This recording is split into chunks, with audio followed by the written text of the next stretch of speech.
Hello students, my self doctor Narayan sir और हम आपसे बात कर रहे हैं सरल बायोलॉजी सीरीज की अगले वीडियो की। आज का हमारा वीडियो है mechanism of breathing. Last video तक आपने पढ़ा स्टेप्स ऑफ रेस्पिरेशन। उन स्टेप्स ऑफ रेस्पिरेशन में जो पहला स्टेप था and that was breathing. Breathing को ही हम लोग कहते हैं पल्मोनरी वेंटिलेशन। वेंटिलेशन का मतलब होता है आदान प्रदान। एटमॉस्फेयर की हवा फेफड़े में भरे और फेफड़े की हवा बाहर निकले। तो ब्रीदिंग में हमारे पास दो स्टेप होते हैं। एक स्टेप कहलाता है इंस्पायरेशन। इस प्रक्रिया में एटमॉस्फेयर की हवा को हम फेफड़े के अंदर भरते हैं। दूसरा स्टेप कहलाता है एक्सपायरेशन, जिसमें हम फेफड़े की हवा को बाहर निकालते हैं। यानी कुल मिला के ब्रीदिंग की प्रक्रिया में हवा का मूवमेंट होता है। बाहर से अंदर की तरफ होगा तो इंस्पायरेशन या इनहेलेशन कहते हैं, और अंदर से बाहर की तरफ होगा तो उसे हम एक्सपायरेशन या एक्सहेलेशन कहते हैं। अब सवाल ये उठता है कि हवा अंदर जाए या बाहर जाए, क्यों? तो it is the only factor that is development of pressure gradient. यानी एटमॉस्फेयर का जो प्रेशर है 760 mmHg। अगर हम फेफड़े के अंदर प्रेशर, फेफड़े के अंदर तो हम बोलेंगे इंट्रा पल्मोनरी प्रेशर।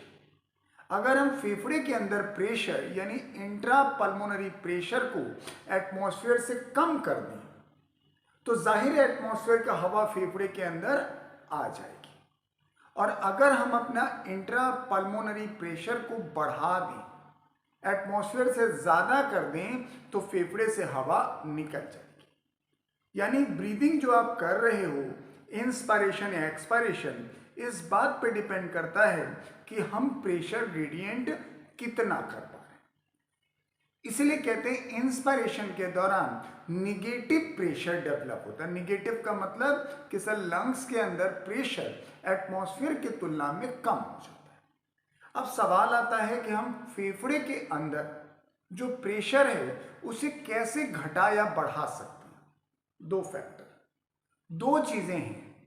पहला कहलाता है दैट इज डायाफ्राम, जो आपके थोरेसिक कैविटी और एब्डोमिनल कैविटी के बीच में होता है।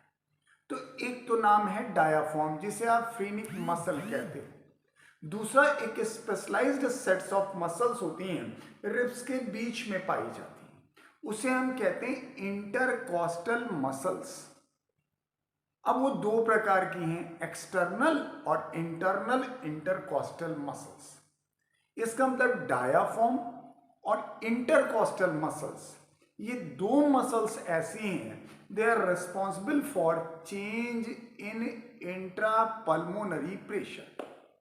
अब जब हमें इंस्पायरेशन करना है, तो जब हमें इंस्पायरेशन करना होगा तो फेफड़े के अंदर प्रेशर घटाना होगा। कैसे? डायाफ्राम जो नॉर्मल कंडीशन में डोम शेप का होता है, वो कॉन्ट्रैक्ट करेगा और वो हो जाएगा फ्लैट। जब हम इंस्पायरेशन करना चाहेंगे तो डायाफ्राम कॉन्ट्रैक्ट करेगा, तो कॉन्ट्रैक्ट करने पे डायाफ्राम नीचे जाता है और वो एकदम फ्लैट हो जाता है, जिससे हमारी थोरेसिक कैविटी का वॉल्यूम एंटीरियो पोस्टीरियर एक्सिस, ये एक्सिस कहलाता है एंटीरियो पोस्टीरियर एक्सिस, इस एक्सिस में बढ़ जाता है। और जब थोरेसिक कैविटी का वॉल्यूम बढ़ता है तो जाहिर है इंट्रा पल्मोनरी वॉल्यूम बढ़ता है। इसी वजह से इंट्रा पल्मोनरी प्रेशर घट जाता है और हवा अंदर आ जाती है। लेकिन सिर्फ डायाफ्राम नहीं, हमारी एक्सटर्नल इंटरकॉस्टल मसल भी कॉन्ट्रैक्ट करती है, जो हमारे स्टर्नम और रिब्स को अपवर्ड एंड आउटवर्ड लेकर जाती है, जिससे हमारा थोरेसिक केस अपवर्ड और आउटवर्ड जाता है। यानी हमारा थोरेसिक वॉल्यूम जो है वो डॉर्सोवेंट्रल एक्सिस में बढ़ता है। तो चाहे एंटीरियो पोस्टीरियर एक्सिस में बढ़ा या डॉर्सोवेंट्रल एक्सिस में बढ़ा, अगर थोरेसिक कैविटी का वॉल्यूम बढ़ा है तो जाहिर है इंट्रा पल्मोनरी वॉल्यूम बढ़ा होगा, इंट्रा पल्मोनरी प्रेशर घटा होगा, निगेटिव प्रेशर ग्रेडियंट डेवलप हुआ और इंस्पायरेशन हो गया। याद करने के लिए जरूरी हुआ, इंस्पायरेशन के दौरान इंट्रापल्मोनरी प्रेशर घटता है। कैसे? Contraction of diaphragm, contraction of external intercostal muscle, चूंकि दो मसल्स कॉन्ट्रैक्ट कर रही हैं, इन्हीं दोनों मसल्स को हम इंस्पायरेटरी मसल्स भी कहते हैं।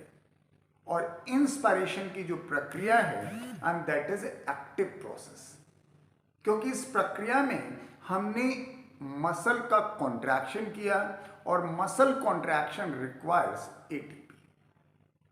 अब अगर इन्हीं दोनों मसल्स को, डायाफ्राम और एक्सटर्नल इंटरकॉस्टल मसल्स, जिसे इंस्पायरेटरी मसल कहा है, अगर इन्हीं दोनों मसल्स को हम रिलैक्स कर दें तो हमारा जो थोरेसिक कैविटी है वो अपनी इनिशियल स्टेज पे आ जाएगा, यानी डायाफ्राम फिर से वही डोम शेप हो जाएगा। जो रिब्स और स्टर्नम है वो फिर डाउनवर्ड और इनवर्ड चले जाएंगे, जिससे थोरेसिक कैविटी का वॉल्यूम घटेगा, इंट्रापल्मोनरी वॉल्यूम घटेगा, इंट्रापल्मोनरी प्रेशर बढ़ेगा और हवा बाहर निकल जाएगी। यानी एक्सपायरेशन के दौरान डायाफ्राम और एक्सटर्नल इंटरकॉस्टल मसल दोनों रिलैक्स हो जाती है। इसलिए expiration is a passive process. हमारे सिलेबस में सिर्फ नॉर्मल इंस्पायरेशन और नॉर्मल एक्सपायरेशन का जिक्र किया गया, जिसमें आपने यहां सुना कि नॉर्मल इंस्पायरेशन एक्टिव प्रोसेस है, दो मसल्स का कॉन्ट्रैक्शन करते हैं, डायाफ्राम और एक्सटर्नल इंटरकॉस्टल मसल। लेकिन जो एक्सपायरेशन है वो एक पैसिव प्रोसेस है, जिसमें हम उन्हीं दोनों मसल्स को रिलैक्स करते हैं। लेकिन वी हैव एन एबिलिटी, हम जरूरत पड़ने पर स्ट्रेंथ ऑफ ब्रीदिंग बढ़ा सकते हैं, यानी फोर्सफुल इंस्पायरेशन कर सकते हैं और फोर्सफुल एक्सपायरेशन भी कर सकते हैं। लेकिन कैसे? By involvement of the certain additional muscles present in the abdomen. आप कभी इमेजिन करिएगा, गहरी सी सांस लीजिएगा, you feel the some pressure in your abdomen.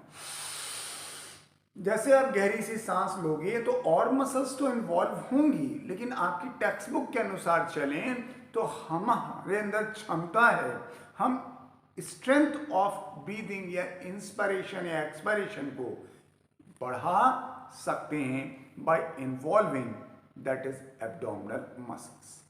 अब अंतिम बात छोटी सी कि भाई हमारी ब्रीदिंग रेट है क्या? हमारी ब्रीदिंग रेट है 12 से 16 प्रति मिनट, लेकिन ये बदल जाती है because this breathing rate completely depends on your metabolic rate. जब आप मेटाबॉलिक रेट ज्यादा होती, जैसे एक्सरसाइज जब आप करते हो तो उसमें ब्रीदिंग रेट बढ़ जाती है, और जब आप स्लीप में होते हैं, सो रहे होते हैं, उस समय आपके मेटाबॉलिक रेट काफ़ी कम होती है, तो उस समय आपकी ब्रीदिंग रेट मिनिमम होती है। तो ये रही मैकेनिज्म ऑफ ब्रीदिंग। सर ये छोटे छोटे वीडियोस आप तक पहुंचते हैं, आप उसे देखते हैं, आपको कैसा लगता है हमें ज़रूर बताइए, ताकि हम कमेंट्स को पढ़ करके हम अगले वीडियो में उन कमेंट्स के जो सजेशंस हैं, जो आपके रिक्वायरमेंट हैं, उनको हम उसमें शामिल कर सकें। Good luck and good day.